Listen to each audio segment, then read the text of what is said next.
Sifu Mark Wiley. He has been with us once or twice before, and we're bringing him on again because he's published a new book, which is The Inner Gate of Ngo Kun.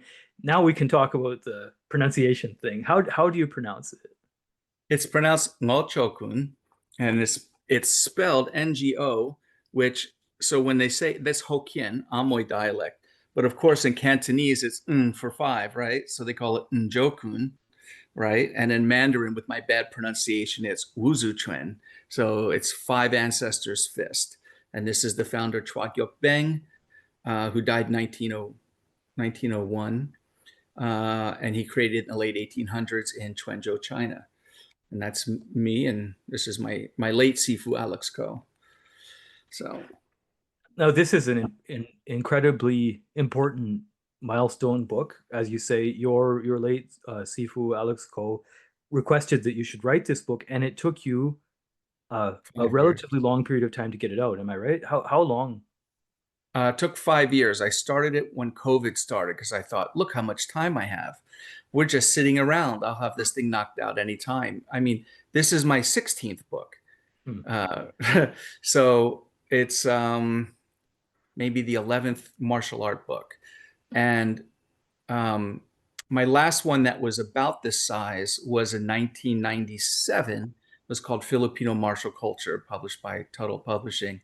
And that took a couple of years to write, and many, many trips to the Philippines doing research up and down the islands and et cetera. But this one was difficult because when my Sifu passed, he willed to me all of his martial arts belongings. So I got all his uniforms. I got 830 books from his library, all shipped to me.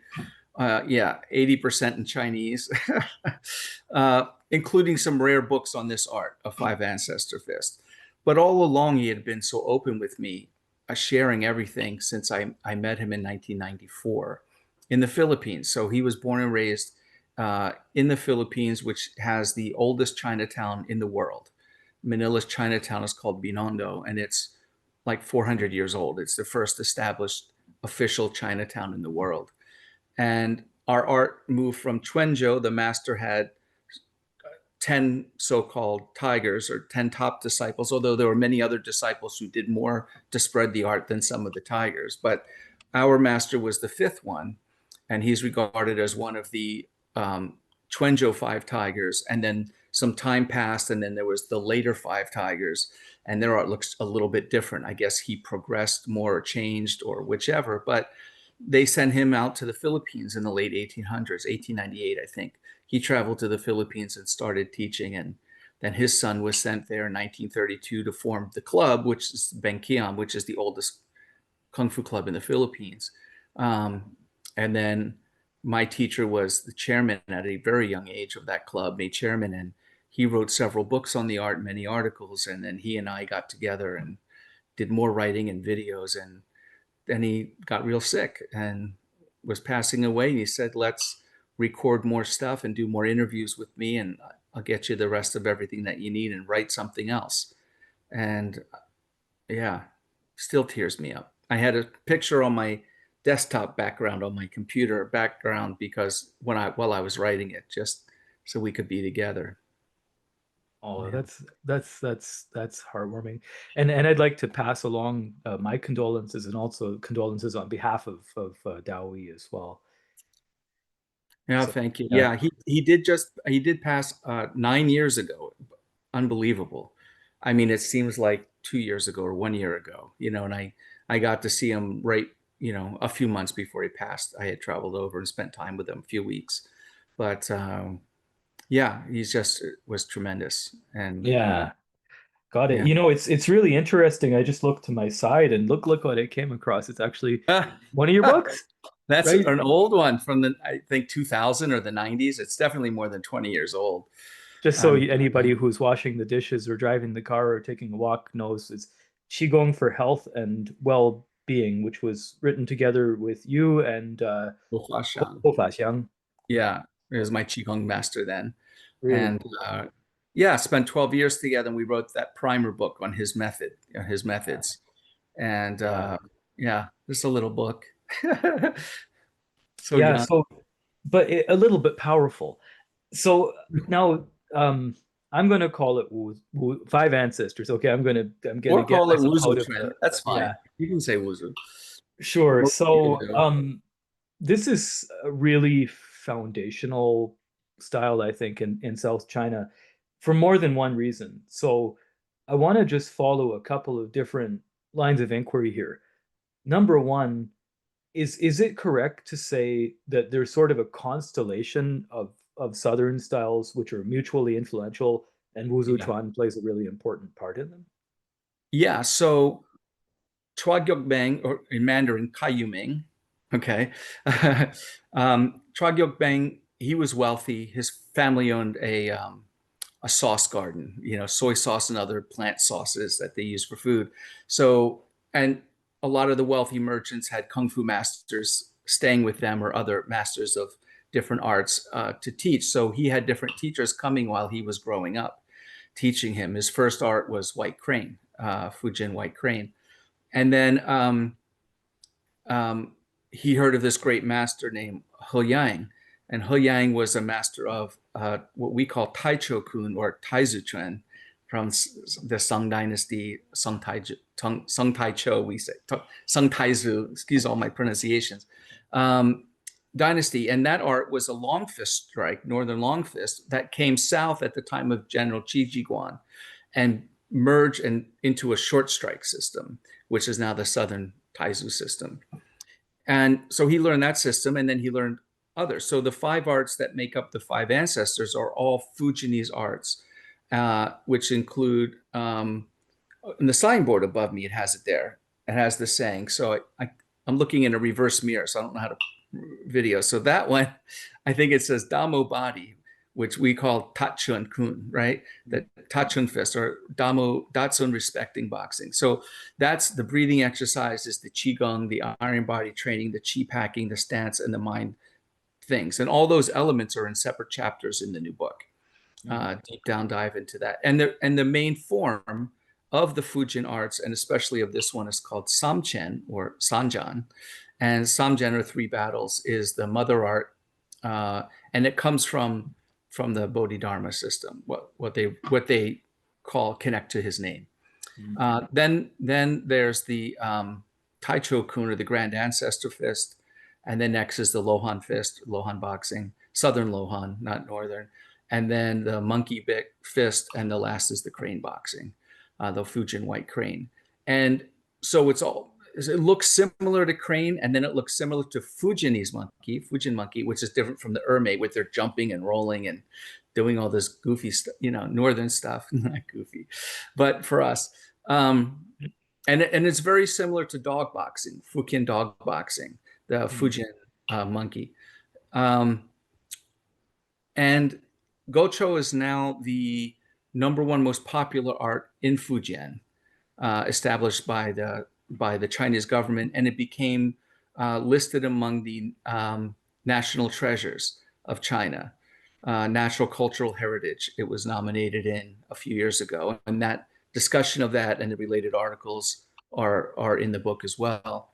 And they say of the 32 Fujianese arts, it's the most widely practiced in Quanzhou, especially in Xiamen and Fujian. But outside of Fujian, it's not well known. There are hardly any practitioners in North China at all, but it's extremely popular in the Philippines, in Malaysia, in Singapore, in Indonesia, and there's, I think, 4 teachers in the U.S., 3 or 4 teachers in the U.S., and I think 2 in Canada, 3 in Canada. So, it's the official art of the South Shaolin Temple in Quanzhou. They rebuilt it, and this is the national art taught there. But it doesn't have much outside of that area. It never went north. Northerners said, "Your legs are too short. We can't do it." Yeah. Yeah. That's awesome. And just so you know, if you registered a sudden look of absolute shock on my face, it was because the toddler just ran in. Ah, So just as I said, Quanzhou, and you went like, "Eureka!" I was thinking that. I've been to Quanzhou once, actually. Okay. on the Nice. way up to. Have you ever been to DAOI? It's sort of like you go up I the have mountain not. and there's this Okay. porcelain making mountain. Anyway, so that's the first line of inquiry. So that's super cool. That's a whole bunch of stuff that I didn't know. And but then the other thing, of course, is that as you mentioned, there's this three battles Yeah. concept, right? And there's another place where that's very important. Do you mind elaborating a little bit? No, so the Samchen or Sanjan form uh, is also very quite popular and known in Okinawan karate, what they call Sanchin, right? And there's been a lot of speculation about what is the original style of karate, where does meaning Okinawan karate, because Japanese karate is an off branch of Okinawan karate, and where does it come from? And for a very long times, decades, people have always said white crane, even though very famous crane masters in China have always said no, that's not the case. And more recently, people have been saying incense shop boxing, which is another name for Lohan or Arhat boxing. You know, it's the people teaching the rebels in the incense shops outside the temples, and that's also quite possible because there are elements of white crane and a form named white crane in Okinawan karate, right? But the movements look more like the Lohan style or the incense shop boxing. But they also look like the Taizu Chuan or Tai Cho Kun style even more. So I would say five ancestors, while maybe not all the five parts of it contributed, several of its Fujian arts somehow contributed to it. You know, we can't say for sure what the traders were learning along the Fujian coast while they're trading goods, or if someone came to study, but it's clearly more than white crane. Yeah. Yeah, that's so incredibly interesting, and I mean that's its whole own rabbit hole. But Yeah. so now you've written this book, and so I'm going to ask you, deep, well, I mean, relative to my completely ignorant take on this stuff, but they're going to be deep questions from a relatively ignorant person. Um, Nice. It's my favorite. Basically, so I have this one question that just drives me crazy forever is when we talk about things like chi packing or like chi Yeah. cultivation in the martial arts, everybody has, between one and five opinions about it. And sometimes they're in conflict. So I want to know because you mentioned chi packing, Yeah. what is that all about? And what's sort of like the expected outcome that you get from the practice? Okay. I'm looking for a diagram I put in here to share. Okay, when do we get to it? So in this book on Amazon.com, um, I discussed that because the founder of this art wrote quite a bit of articles about the art, and then his first disciple, Yu Chuk Sam, wrote a book called Chinese Gentle Art Complete, or which we call the Bible of Ngo Cho, which my company Tambuli published. My Sifu translated, and we published first English translation, only English translation.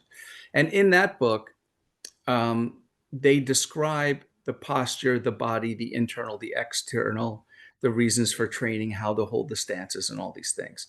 So the art has been very clearly defined. And then among the 10 tigers, several of them wrote articles and booklets that handed out, and they've all been kept. So we don't have to guess at the applications in our forms, and we don't have to guess at what do we mean by chi packing and chi. So the term chi packing isn't used. I think that's probably a term I used in the book because that's our common parlance today when we're talking about things. And in the book, there's separate chapters. One on is the translated writings of Chua Gyok Beng on internal, external mind, Jing Qi Shen, right? Mind and intention and heart and energy. And then we have in there full chapters on strength, a separate chapter on power, and a separate chapter on force. And in the force is where the idea of the chi or the method of expressing this energy comes out. And it's quite an in-depth chapter, I think, with 17 description and discussion on 17 forms of jin that is used in this style. Not many people know it or teach it because they haven't read or collected the text like I did or my teacher did. So it's kind of like a small subject, and they're more into power hitting. But back to the question is, so the most important thing in the system, one of the most important thing is to train the tendons rather than training just the muscles, right? So the Samchen, and the Chen is the battle form, but we have 10 battle forms in our style, not just one. Not all the lines have 10, but our specific line has 10. And then we have what they call the Kun or fist forms, and of them there's 34 basic ones, too many. So when we practice, we're going Chen Kun, Chen Kun, Chen Kun for the first, I think 20 sets, because you want to squeeze, and it's isotonic movement and breath aligned with the movement, and your attention aligned with the breath, just like Qigong or Neigong training, right? It's our Neigong training. And all those things happen at one time. And all of the squeezing and packing while you're flexing in different positions is actually, it's compressing your bone and creating a weight force on your bone. So you're actually building more bone density. But at the same time, you're nourishing the blood and the bone marrow. And at the same time, then the energy is stuck in like the muscle and the tendon or the fascia until it's you release. And the movements go in a tension and then a relax and a tension and then a quick thrust. And that's helping this energy move through the body.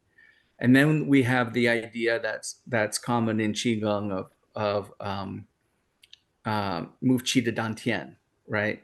So there's a whole discussion on that in the book, from the old terms, about how to do that. And part of that is breathing and moving of the abdomen in certain ways, that the diaphragm has to go down, the perineum has to go up, right? The abs go in, but then the stomach goes out, all at the same time to move and pack the Qi down. So I wrote a section there at the end of that on explaining all this in modern biomechanics and sports science, because it's called intra-abdominal pressure.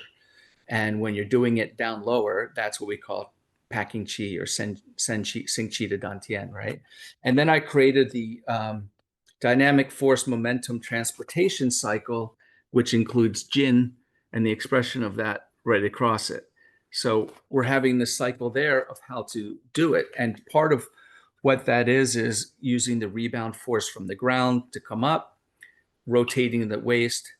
And then we have a principle called vibrating shoulders and vibrating scapula or shoulders. It's a scapula's move, and then the shoulders vibrate, and shimmering body.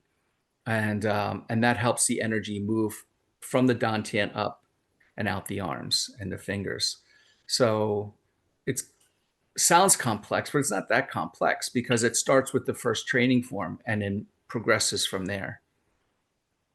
You've made my job so much easier, because that was the next actual direction I wanted to ask. But before I do that, I just want to really briefly comment. One of the things that's so cool about having this job interviewing people about these topics is that it has really exposed to me the myriad of different ways that we interpret the same general ideas. Like everything that you said about, the bones and the tendons and the marrow and stuff like that, it's all the core stuff that we're all looking at. Right. And all the styles and the different localities that the styles come from end up having these different ways to look at them that are just so unique and so cool. But there is one thing that you mentioned that's really unique, which is this shaking thing that happens, and this shimmering body. And Yeah. because before I ever came to the internal arts, I had a background as a kid in karate, goju. And I so thought you we were going to say I had always a background as a DJ. as a DJ. Yeah, no, that would be too much of a non It's coming sequitur. out. Yeah. Yeah. No, would have been nice, but that wasn't the destiny. But we always heard about this, especially in the context of White Crane. It's like, well, White Crane is like the mother style, but they do shaking, Right. and like we They don't. do. And then there's always been much mythology about this online, and Yeah. to me it's so interesting. And you hear in both directions, right? This is a great training method. You get so strong and you can break things. And then you hear the other thing, which is, maybe there's some downsides to this, but I bet that you're in a really unique position to be able to explain to us what's actually going on, and give us a real take on it, rather than this excellent online peanut gallery that we've all been exposed to forever. Yeah. So there's two things, and one is I talked to some of my kung fu uncles who are from other lineages. So there's our lineage there, right? So we're from the group that brought the art to the Philippines, right? Then there's one to Indonesia, one to Singapore, one to Malaysia, all at different spans of time, right? 5, 10 years later, 7 years after him, etc. And everybody has their own idea about these things. So there's different amounts of trembling, right? So it's actually shaking body, trembling shoulders is the thing. And so in our line, most of it is based on how to project force and hit hard without being tense, right? So you're tensing in the early forms, but then there's a saying, my grandmaster Tan Kahong, who's next to my Sifu above here, he said in Hokkien, Lien Kun Pise, which means do the forms without retarding the movements. Meaning, when you do the fist forms, not the battle forms, there should be no tension at all, because all that tension built up and released in Samchen and the other Chen forms has now prepared you, because we've done 2 of those before the very first fist form, to do those and start seeing some shaking in the shoulders, right? Some trembling. And then the arm is divided in 3 parts, and you have the joints need to open and expand, and those start happening by not putting effort. There's a focus and attention, but not putting a struggle into the fist forms, right? So when we're doing isotonics, the hands start trembling, right? But in some styles, they're flapping.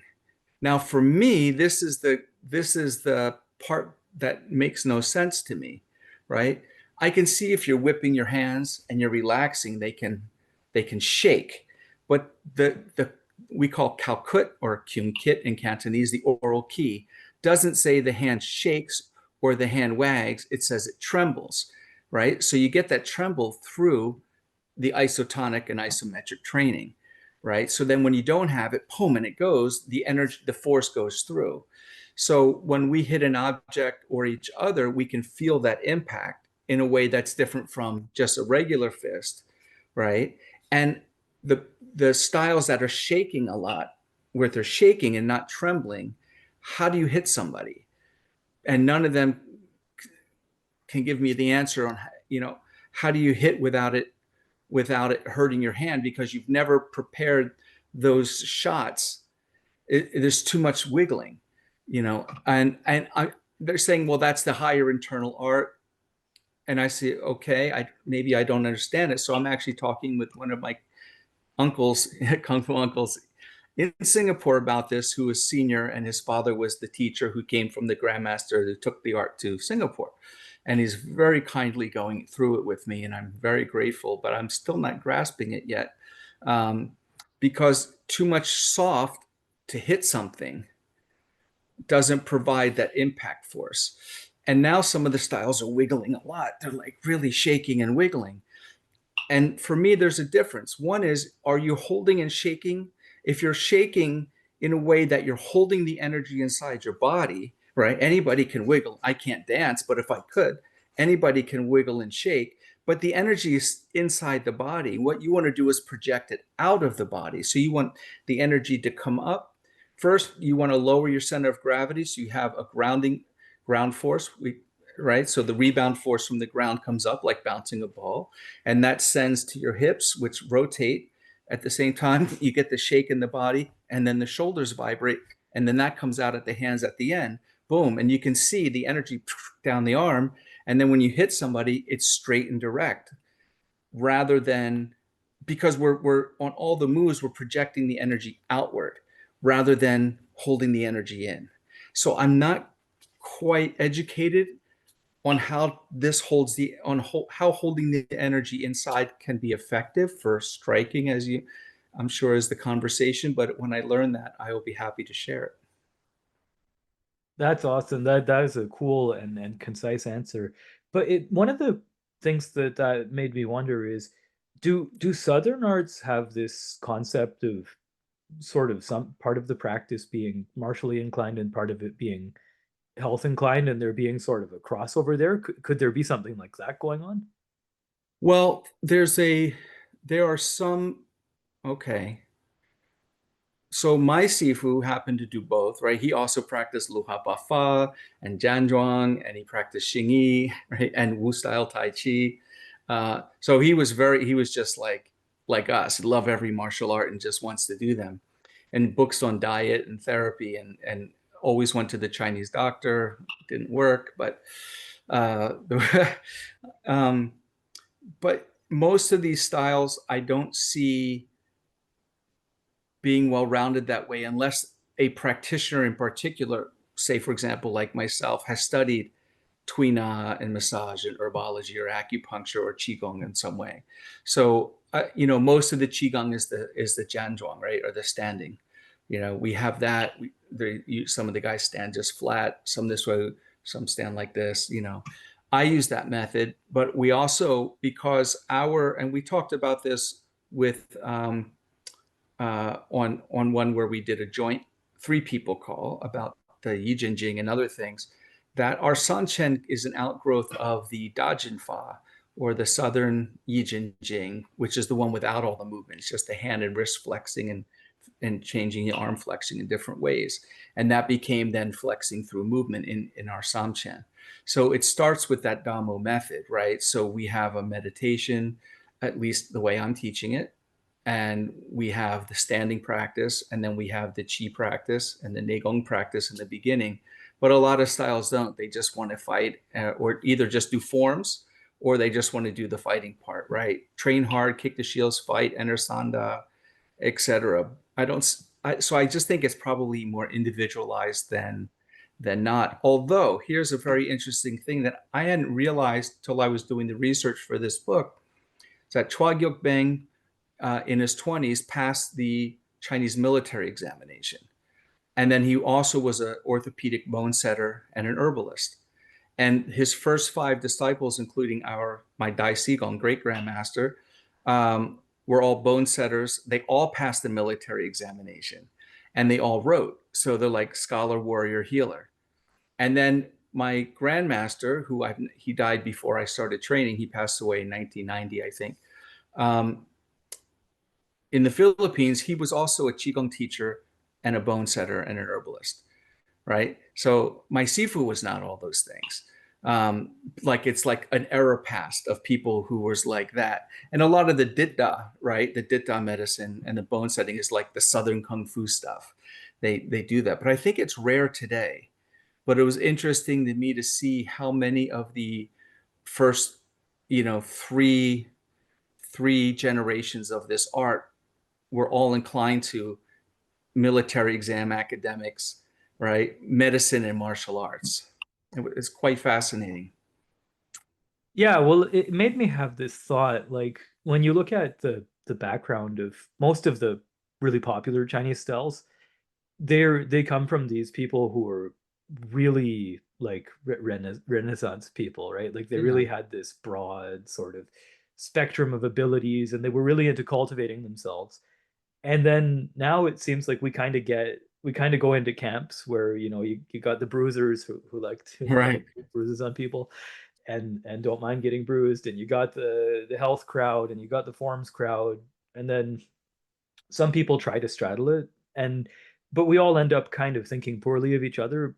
But it's kind of like everybody got part of the idea, and Yeah. so many of us Yeah. got the whole idea. Right. Kind of feels like that. Yeah. It's Okay, interesting so too, like yeah.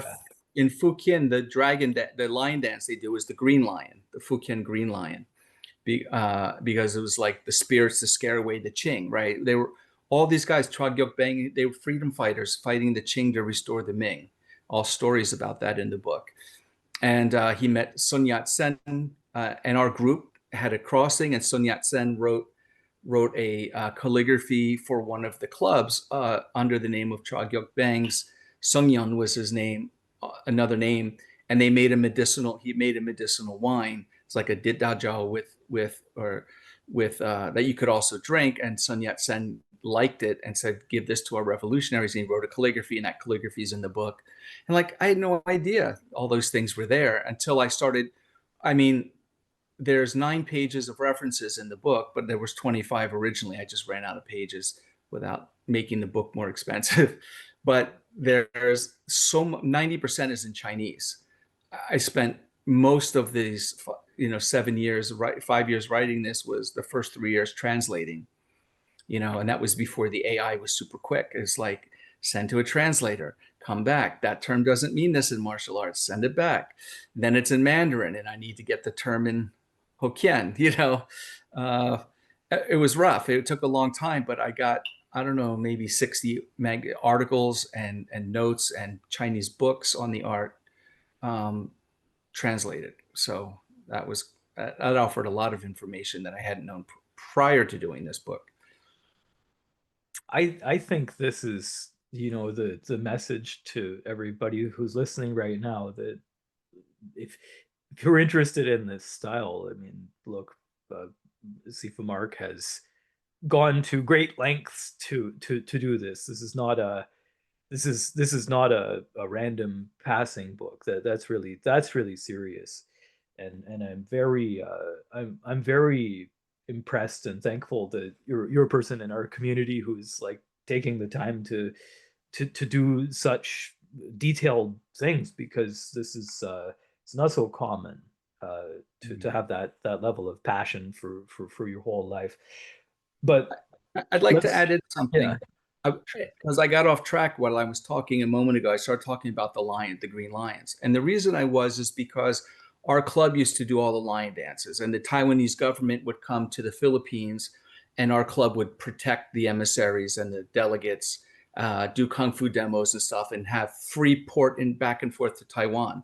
Then when China opened, they're like, hey, we're going to be good with China. That's our homeland.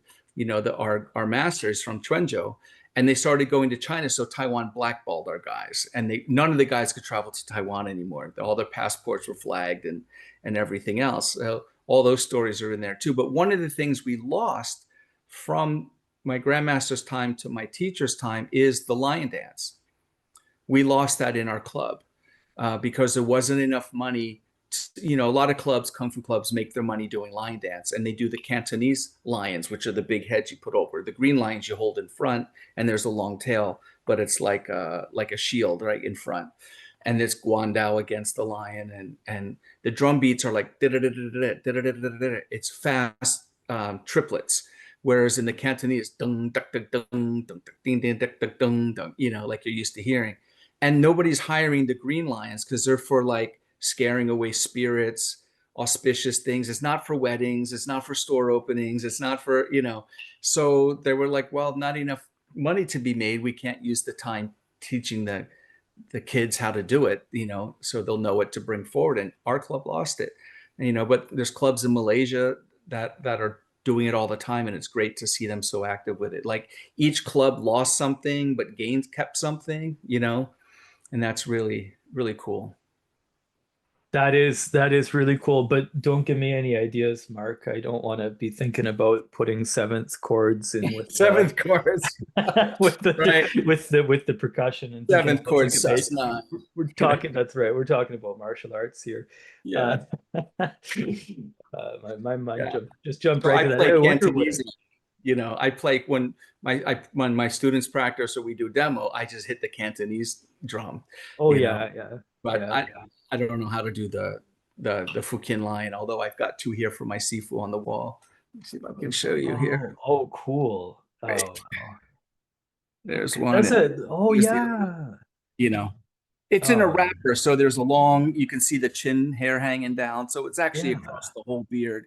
And then the back drops down, and like the cloth would hit the floor and keep going. It's long, so people are under it. But right now, here, and I've made it a mission to, when I go back to Southeast Asia next year, to go and meet the masters that are still doing our lion drumming and dancing and learn from them. You know, there's Well, always, so maybe my dream of a kung fu practitioner jazz band is still yeah, possible. that's it. That would be so cool. Oh man, that's really interesting. So let's talk about the book because I'm convinced that this is, there's a lot of cool stuff here. But can you give the audience kind of a Cole's notes on like the general contents of the book by chapter, or if that's too much, sort of by broad sections, so we know what the structure is? I can just recite all 330 pages right now off the top of my head if you'd like. Well, I mean, I would love it. So I want to show this book first that we published, right? The Bible of Ngo Cho Kun. It's called uh, The Complete Chinese Jiu-Jitsu, if you want to translate gentle art as jiu-jitsu Oh, from the cool. Oh, characters. that's interesting. Yeah, right? You can see. Yeah. Right. So the reason originally when they opened the club in the Philippines in 1932, they called it the Chinese, the um, the kung fu guys had a bad reputation in Chinatown as kung hui or fist bandits. So they're like, we don't want to call it a kung fu club. So we're going to call it the Chinese gentle art uh, club, right? So the Philippine Chinese Jiu-Jitsu Academy. But Jiu-Jitsu not in the joint locking Japanese art, but in meaning gentle art, right? Same characters. But what happened, the Sino-Japanese War occurred and went into World War II, and they're like, F the Japanese, they invaded. We're taking Jiu-Jitsu out. Um, so they called the club Beng Kiam, and Beng is from Chogyok Beng, the founder. Of Kiam means um, like polite and humble. Humble Beng's Academy, right? So this book is called Chinese Gentle Art Complete, or a compendium, or encyclopedia, whatever you want to call it. But it's the first book. It was written in 1911, published in 1914 in Chinese, and it has all the stuff on the art, and we have it in dual language, right? And it's interesting that all of the stuff, the forwards that are in here from different people in the front of the book, talk about the need for the art to be the kung fu to be a gentle art for the populace, but to make the practitioner and the Chinese people strong again, so they can defend their country. Um, and we were talking about before about the guys who just want to fight and be strong, and then there's the guys who want to be soft and qigongi. And I think that's why we get some guys who are extra soft and internal, and other guys who are harder in their punching. And what we want to get is that medium in between, right? Hard when you need to be hard, and soft when you need to be soft.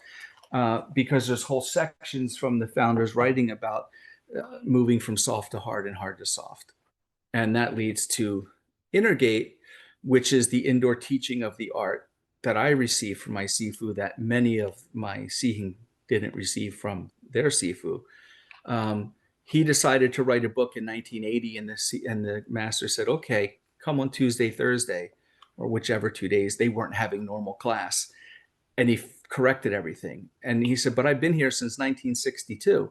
It's 1980. You're just correcting me now? And he said, well, you're not my student. He said, what do you mean I'm not your student? I'm here like every day. And he said, no, you're a member of the Athletic Association, the Ben Kiam Athletic Association. We have Kung Fu and badminton and Mahjong and, you know, uh, and he said, but now I'll take you as my disciple. And he corrected everything, showed him the old manuscripts, and my Sifu wrote a book in 1983 called The Way of Ngo Cho Kun. But anyway, so that transmission then came to me, and the story of how that came is in here. And I'm just really pleased how this came out. And I've written 16 books, and I've edited probably 70. I've been in publishing so long. And it's not that it's my book, but I'm proud of I'm really proud and happy with what is in this book, whoever wrote it, right? Because there's the whole first chapter is the first section. There's 6 sections. Is culture, history, and heritage. And there's an entire chapter on the culture of the art. The Minnan people, the Minnan region, Fuzhou, Xiamen, Quanzhou, that whole area, and the culture of what was important in that culture, and why the art was important to that culture, right? And we're talking about things as far back as General Qi Jiguang, General Yu Dayo, all fighting in Fujian. Qi Jiguang had his book that came out, and lots of it is sections are translated in here because our master took his material. You know, we have a whole section of how we develop our power, and it's called Gokilat, or 5 parts power.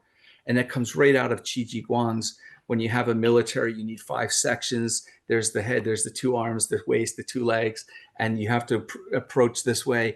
And that's the whole foundation of our power engine, is how do we rise and lower and rotate and stack in order the legs, the waist, the torso, the scapula, and then the shoulders out through the hand.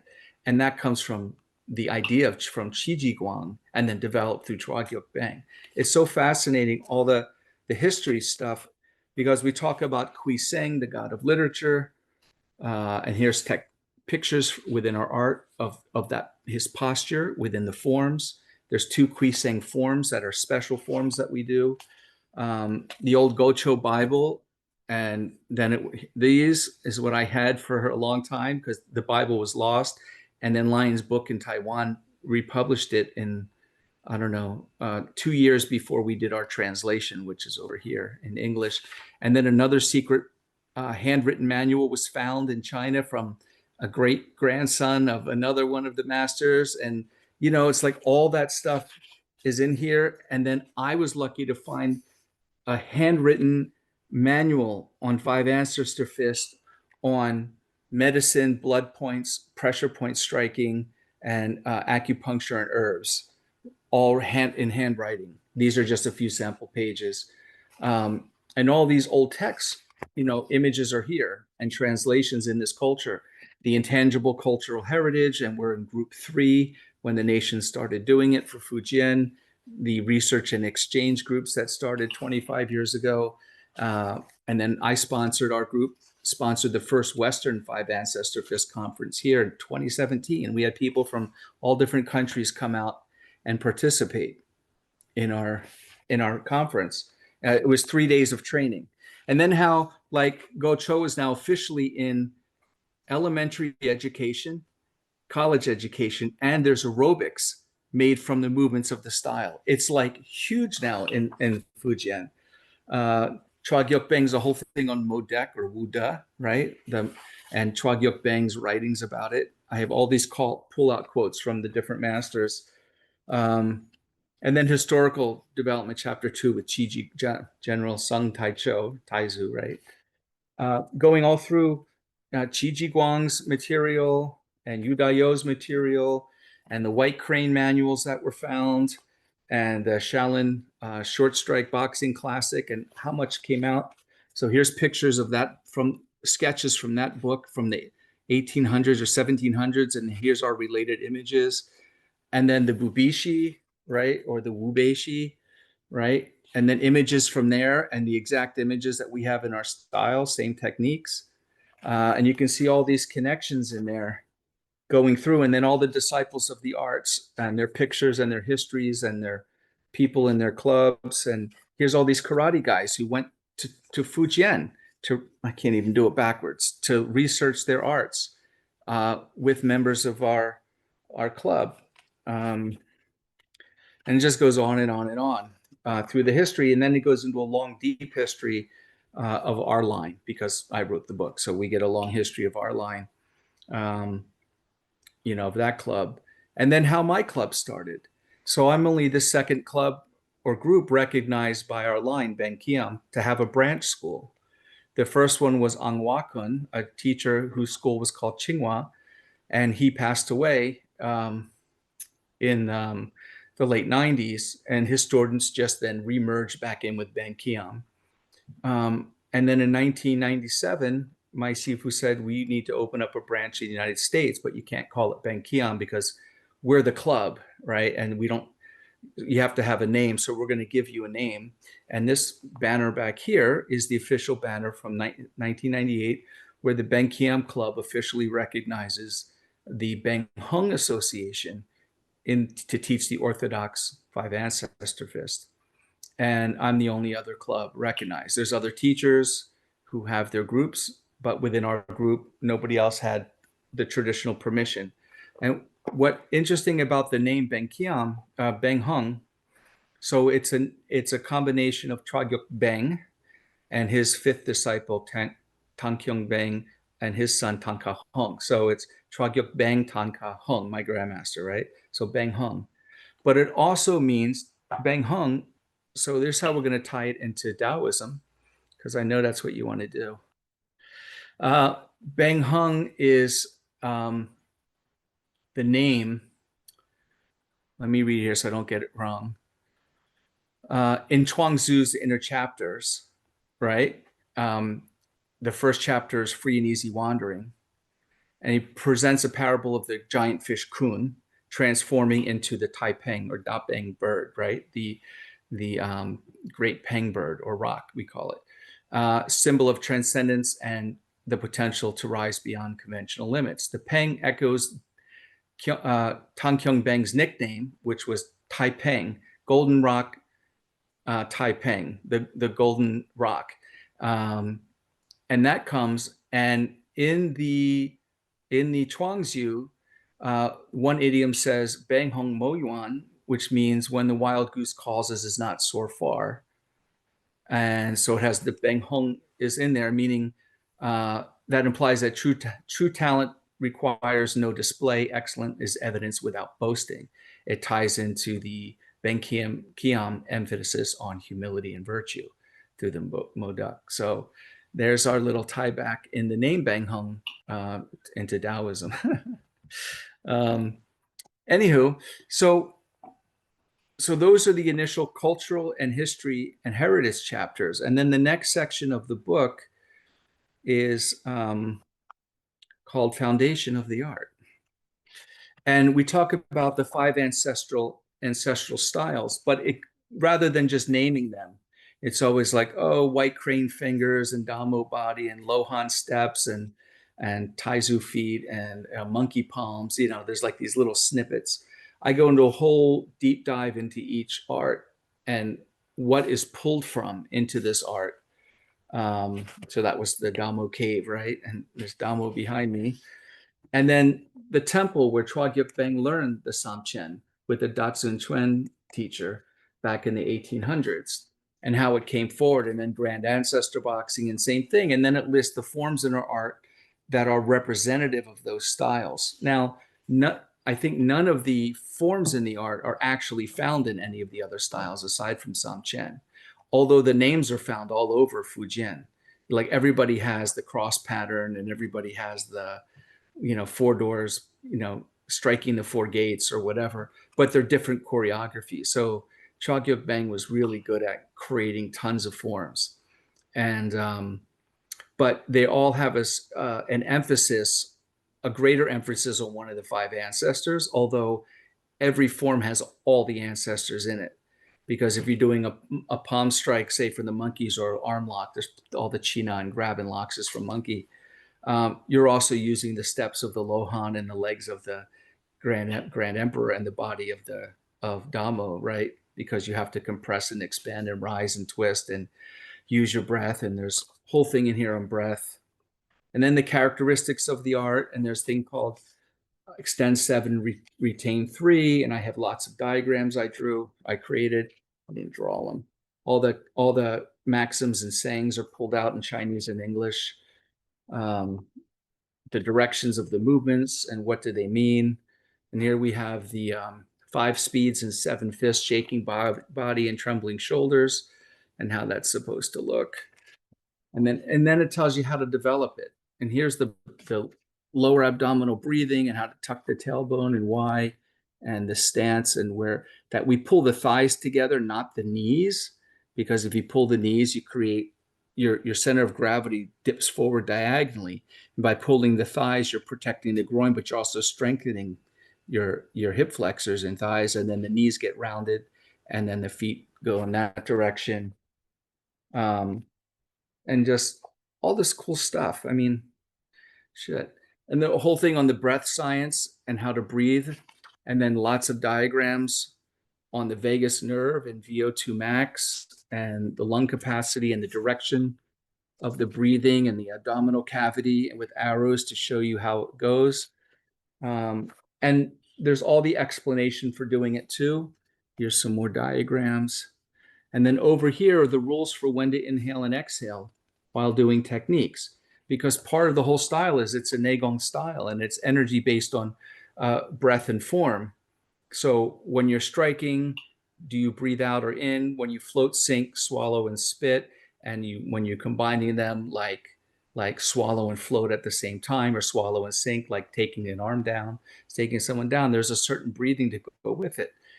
And one of the rules is to always retain 20% breath. So you have to divide your breath over the moves in a way that you retain 20, so you're never out of breath, no matter how many moves you're doing. So by practicing always the moves and the forms in a way that follows the rules that are set forth, you can excel in the art because now you have the rule base. Without it, you're just like holding your breath or you're struggling and you're panting. So it's a lot of internal stuff that is really well broken down. Yeah. Then there's a chapter on the mind. I think 8 pages on the mind. So we're talking about intention and the heart mind. You know, Chua Gyok Beng's writings are always numbered and translated on the mind. And then we have the physical principles on the dynamic strength and the tendons and the ligaments here, how to train them, isometric, isotonic, and the difference. We have a special exercise called raising 10 toes. That is not, I don't see elsewhere. And how to train with that, doing your forms, and how to turn the wrist and why it turns like a screwdriver and not outward, and et cetera, et cetera. And then how to develop your 5 parts power. And and you have your spring force and moving the energy up and down into the thing. And then we get into forms and the transmission of the art. I show 3 forms plus the opening set. The opening set is called Ki Kun, which means commencement fist.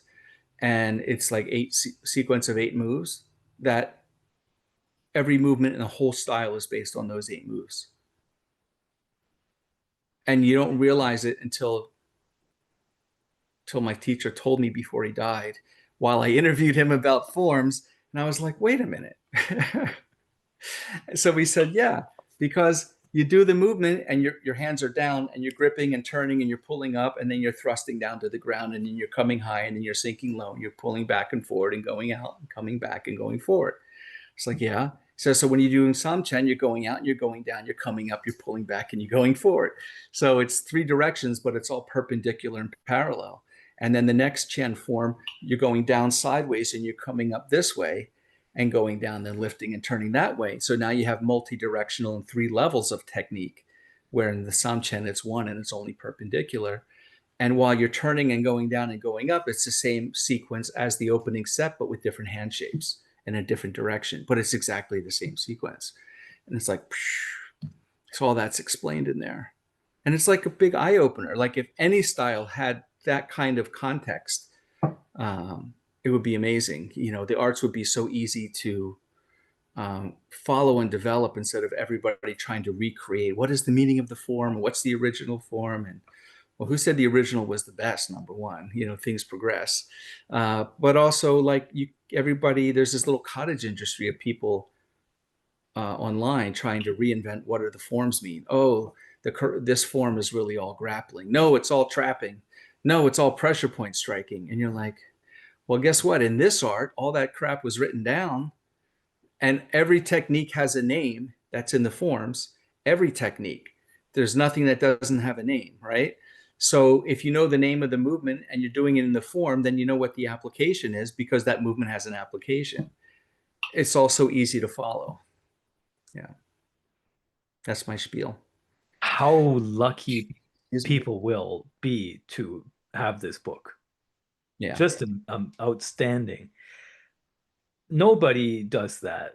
This is really unique, and I just like it so much. And then at the same time, I also just become so aware of just how lacking I am.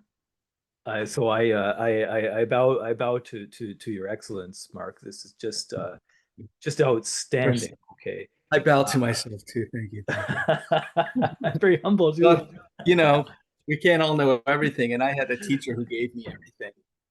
And then I Yeah, had, you know, everybody else's writings that I took the effort upon myself because I had the desire to know, yeah, to pay to translate the stuff when you had to pay to translate it, and then to like fit it together. And there's so many eye-opening things. And I do want to say that after the forms chapter is a whole section. Well, there's more Taoist stuff in the second form, which is called Tiante Lin Chen, Heaven, Earth, and Man battle. So there's all these Taoist secrets in there that only nobody can know unless they buy the book. You know, nobody can know. But after the fantastic. forms chapter, actually the next section on the book is 3 chapters on fighting. And Chua Gyuk Bang wrote an essay called The 12 Combat Methods. And what he had were these Kyun Kit or Kalkut, these maxims, you know, neutralize and strike as one method. Use small to overcome the large. Use 2 against 1 method. Use a strike to return a strike. Abandon the root and pursue the branch. Follow the momentum, swallow and transform it. All these sayings. And then what I have here is his translation, his next sentences after that, and then the conversation, the commentary about each of his 12 things.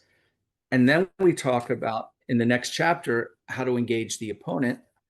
And there's lots of diagrams there on the force vector and our triangle in the way we hold our stance and what that means. And then there's, you know, 2 methods of defense, that Tiong Quan Wat, controlling the center, and Gua Quan Wat, controlling the flank, right? And then the rules of our bridge arm. And there's all these different ways to bridge: high and low, inside, outside, 1 hand, 2 hand. Most people just think of arm against arm and let's battle it out and fight. But there's many ways to bridge, and all the rules of the bridge, right? With diagrams. And, you know, here's the controlling the center and controlling the flank.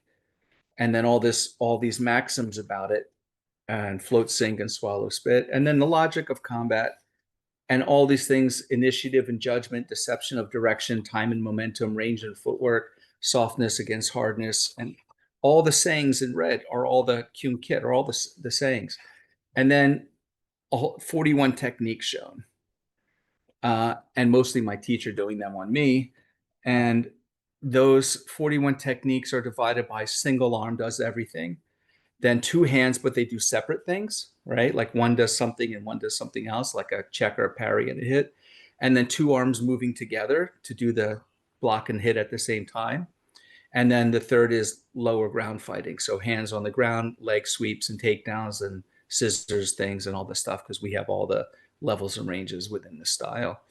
So all that is shown there in that outlined order. And then it concludes with a chapter on what I think is the path to mastery in anything, but for martial arts, it's a long essay on my ideas about that, and then the bibliography. So Absolutely brilliant. I love it. And one thing that I noticed, by the way, is because you have all of this explanation, especially about the function of bridging, this could be really useful for people who do styles like Wing Chun, for instance, who totally want to have another perspective on right. things from their own style, because often people will get stuck inside of a lineage way of thinking, but if you can see another perspective, it can be really enriching. So Yeah. what a brilliant book.